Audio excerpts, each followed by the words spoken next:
Hello friends, Meenu kitchen and garden zone में आपका स्वागत है। तो दोस्तों, मैं फिर आ गई हूँ आपके लिए एक प्यारा सा वीडियो लेकर। तो आज हम जिस प्लांट के बारे में बात करेंगे वो है तुलसी का प्लांट।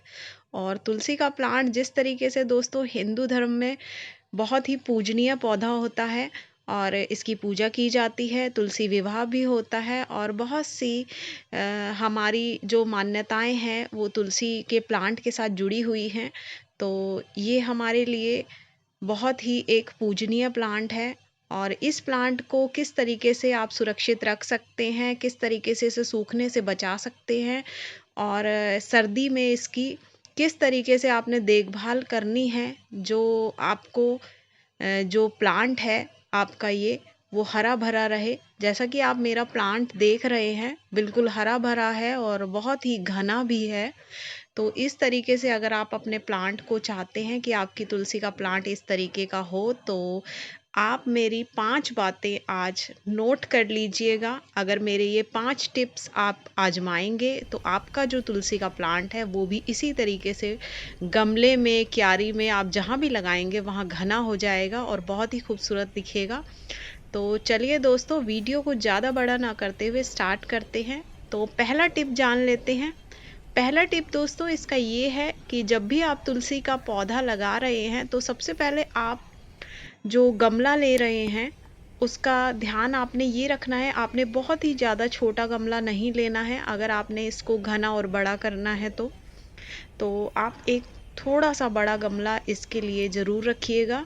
और गमले का जो साइज़ है दोस्तों 10 से 12 इंच का ज़रूर होना चाहिए। अगर उससे भी बड़ा हो तो बहुत ही अच्छा है। तो सबसे पहला मेरा टिप है कि आप जो गमले का साइज़ है वो बड़ा रखिएगा। एक बात और बता दूं दोस्तों, अगर आप इसको क्यारी में लगा रहे हैं जिसकी गहराई ज़्यादा है, यानी कि 10 से 12 इंच की गहराई है उस क्यारी की, तो क्यारी में ये बहुत अच्छे तरीके से लगता है। मैंने इसे क्यारी में ही लगाया हुआ है और इस क्यारी की जो चौड़ाई है यानी कि जो गहराई है वो 10 से 12 इंच की है। तो ये बहुत ही अच्छे तरीके से उसमें ग्रो किया हुआ है और बहुत ही घना है। अब दोस्तों दूसरा टिप जान लेते हैं। तो दूसरा टिप ये है दोस्तों तुलसी के पौधे को घना करने का, कि आप इसको टाइम टू टाइम प्रून करते रहें। यानी दोस्तों इस पर जो ये मंजीरी आ जाती हैं और जब वो मंजीरी सूख जाएं तो आप उसको प्रून कर दीजिए, यानी जो मंजीरी है वो आप हटा दीजिए। आप हाथों की सहायता से भी हटा सकते हैं या फिर आप कट कर सकते हैं। मैं इसकी कटिंग ही करती हूँ दोस्तों।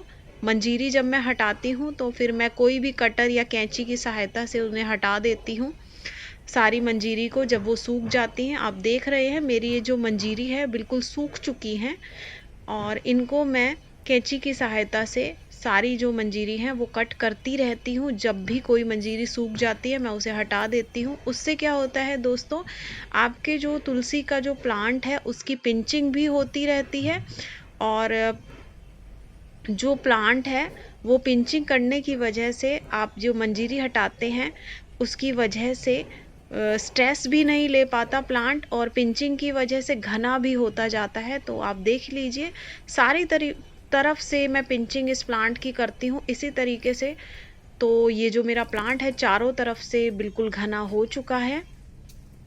अब मैं आपको बताती हूँ दोस्तों इसके लिए थर्ड टिप आपने क्या आजमाना है। तो थर्ड टिप मैं आपको बता दूँ दोस्तों, इसको घना और प्लांट को सूखने से बचाने के लिए आपको इस जो प्लांट है उसकी साइडों से गुड़ाई करनी है। यानी इसकी चारों तरफ से दोस्तों आपको प्लांट की गुड़ाई करनी है 15 दिन में एक बार, ताकि जो प्लांट है उसकी जड़ों को हवा मिले।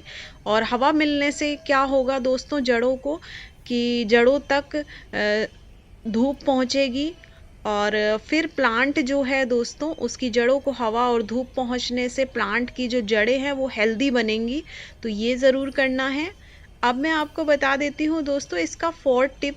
तो चौथा आपने क्या करना है दोस्तों, प्लांट में कम से कम साल में 2 बार अच्छे से गुड़ाई करके खाद देनी है। और खाद आप दोस्तों इसमें गोबर खाद दे सकते हैं। और अगर दोस्तों आप गोबर खाद नहीं देना चाहते अपने प्लांट में, तो फिर आप इस प्लांट में दोस्तों जो फ्रूट्स होते हैं या फिर जो वेजिटेबल होते हैं उनके छिलकों का जो लिक्विड होता है वो फर्टिलाइज़र के रूप में दे सकते हैं।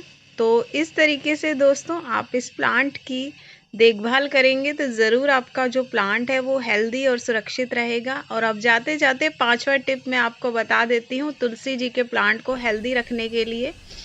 तो इस प्लांट को दोस्तों हेल्दी रखने के लिए, सूखने से बचाने के लिए, घना करने के लिए टिप मैंने आपको बता दी है। एक और टिप बता देती हूँ दोस्तों। इसमें दोस्तों ज़्यादातर वैसे तो इंसेक्ट का अटैक बहुत ही कम होता है, फिर भी अगर आपके तुलसी के प्लांट में इंसेक्ट का अटैक हो रहा है तो 5वां टिप उसी के लिए है दोस्तों। आपने क्या करना है दोस्तों, इस प्लांट पर जब भी इंसेक्ट का अटैक हो जाए तो आपने कोई भी केमिकल यूज़ नहीं करना है। आपने सिर्फ लिक्विड सोप को पानी में डाइल्यूट करके और इस प्लांट पर उसका छिड़काव करना है। उससे आप देखिएगा इस प्लांट के जितने भी कीड़े होंगे या जो भी इस पर इंसेक्ट लगे होंगे वो सारे हट जाएंगे और आपका जो प्लांट है वो हेल्दी और सुरक्षित होगा। तो इसी तरीके की दोस्तों अच्छी अच्छी वीडियो देखने के लिए मेरे चैनल को लाइक शेयर सब्सक्राइब ज़रूर कीजिएगा।